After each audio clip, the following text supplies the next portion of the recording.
very good news regarding the pit, difficulty, and Stygian stones. This is about patch 1.42 coming next week. And the first big change is regarding Stygian stones. The chance to receive a Stygian stone on completion of the pit has been increased. It was nigh impossible. Tier 1 is 5%, Tier 40 and plus is 10%, and then Tier 100 is 18%, and Tier 200 is 30%.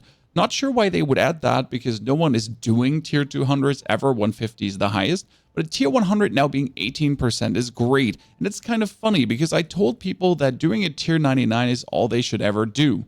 Because currently for a Tier 99, you would get 58 Neath Iron. And for a Tier 100 that has more boss HP, more minion HP, it's just harder, you would get 59. So one single Neath Iron more. That wasn't worth it. But now with the chance to actually get Stygian stones, and usually you should go a full week without getting a single one, or maybe you get 2 per day, if even, you'll get more Stygian stones than ever. I've gotten a total of 10 now in roughly 100 hours season 4 plus. Kinda stinks. Now the next change is about one hits in the pit, and we'll have an interesting experiment for this. We've made the following adjustments to bosses in the pit. Adjusted the damage of boss powers and boss affixes to be more in line with the difficulty of the dungeon leading up to the fight. The boss affixes are meant to be the Lilith jumping down, those poison grounds being casted by the Blood Bishop, Elias appearing and throwing fireballs at you. They're supposedly dealing less damage as the patch hits. Reduce the frequency of boss affixes so they don't overlap, and that's great. Because now you're not going to have the poison ground, and then the priest is going to slam down the staff, and it's going to rain from the sky, while the next tier 1 and tier 3, and then Lilith, that's going to be very interesting to make fights a bit less messy. The Tomb Lord's Wall is now appearing more often, and the Blood Bishop is now coming from tier 31 on, but it's not going to be that often anymore. The Blood Bishop was these lines of burning ground, and that's very good because it's super annoying. Plus, the wind wall, the wind vortex one, is only lasting for 6 seconds instead of 8 seconds.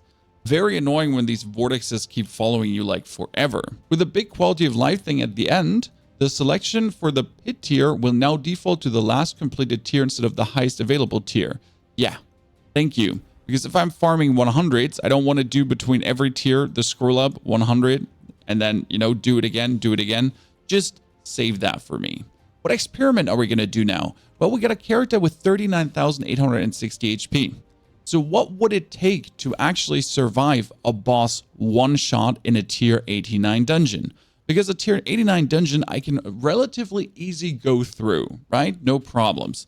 But when I'm at the boss now, is 39,000 enough? And we're going to take with us the Elixir of Fortitude for another 20% bonus life, bringing us up to 47,000 roughly. And then we're going to be drinking Anti-Venom as well to boost us even further to 55,000, I think, in total. If that is enough to actually survive a one-hit without triggering bonus damage reduction like the Bone Storm. Because if we can already survive now with these measures, it should be easier than ever after the patch next week. Test 1 is following. No Bone Storm, no damage reduction, no potion, 39,000 life. And we're going to stand in the tier 1 boss echo if it might kill us or not. Let's do some damage to essentially summon the tier 1 boss echo. Let's be full HP.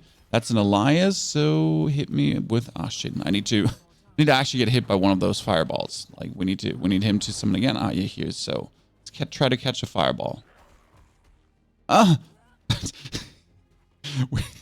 Okay, let's do it again.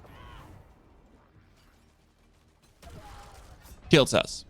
That's a one hit. Let's drink a potion and buff our HP up to 47,000, which is realistic. I would usually have 52,000 with my other build.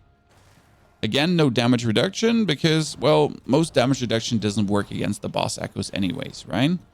The next fireball. Let's try to catch a stray bullet here. Need to be full HP. Not going to be fortified, so again, lacking. Still kills me.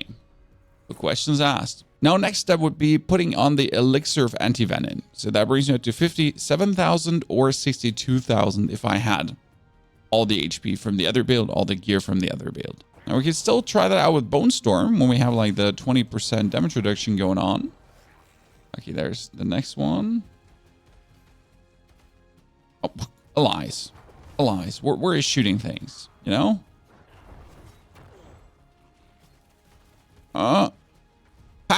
We survive.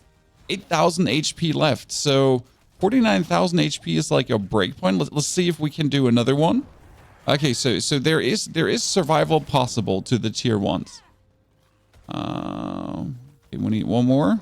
Just to see if that was maybe just a random coincidence, or if this was like a thing that would happen more likely than not.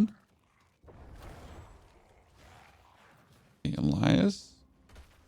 Oh, come on now, minions.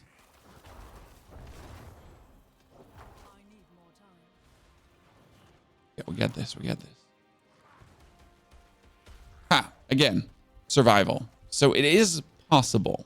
What about the tier 2 boss echoes, though? Let's see about that one. Okay, Lilith. I don't survive that.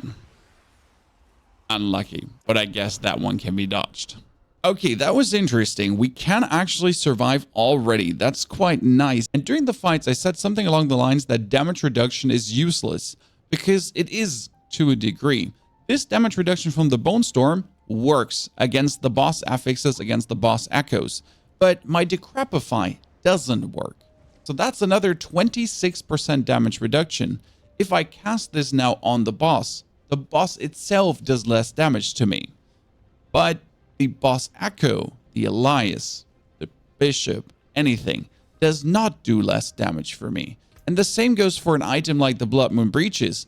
Damage reduction from enemies affected by curse skills? But then again, the Harlequin Crest with a damage reduction of 20% does do the trick. The same goes for the aspect of the Hardened Bones with another 25%. These all do factually protect you if there are these flat damage reductions. And the 15% from Fortify is good as well for that. But any conditional damage reduction like Territorial, 10% from close enemies, doesn't do squat for you in that fight, doesn't help you in any way, which means that life is still the most important thing you can get. And I can't stress enough that everything life-wise is multiplicative. So you're going to have 45% from all the gems, 99999 and 9%. You want the most of that as possible. And then what you're truly looking for is maximum life on your weapon as a greater affix. This is 1,600 for a one-handed, but for a two-handed it goes up to 3,800 if you masterwork it 4 times and get the 25% bonus. And 3,800 life with all the multipliers going on of 45%, and in your Paragon with the 2%, with a 4%, with a 4%. Again, all multiplicative, the 2%. The 2% doesn't sound like a lot, but it multiplies with everything else upwards, compounding interest, just going bigger, higher, faster, stronger. Bone Graft Board, 8% to another 2, 2, and 2. All of that makes the mere 4,000 life be 9,500 life in my build. Yeah, more is more in this case, and more will definitely help you not get one shot. Now there's another interesting change, and it's completing the capstone dungeon will now grant a Nightmare Sigil. That has been a main complaint because you're kind of going from World Tier 2 to World Tier 3, and you have to do a Whisper to get a Nightmare Sigil, the same from 3 to 4. Now you actually straight up get a Nightmare Sigil that you can then either turn into Sigil Dust to craft a higher one, or actually do the Nightmare Dungeon without any bonus mambo jumbo, just speeding up your progression a little bit more. That is something people were complaining about a lot. And now a quick heads up to Mother's Blessing. The Fleeting Gifts of Mother Blessing grants 35% boost to experience and gold earned from monster kills.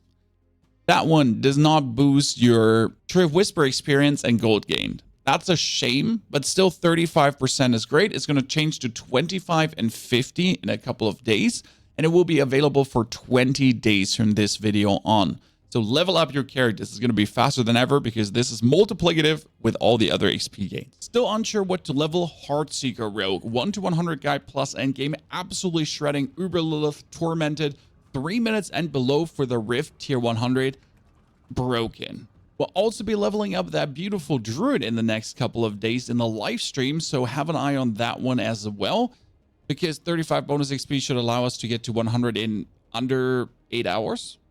We'll see. Thank you for watching. Have a fantastic day.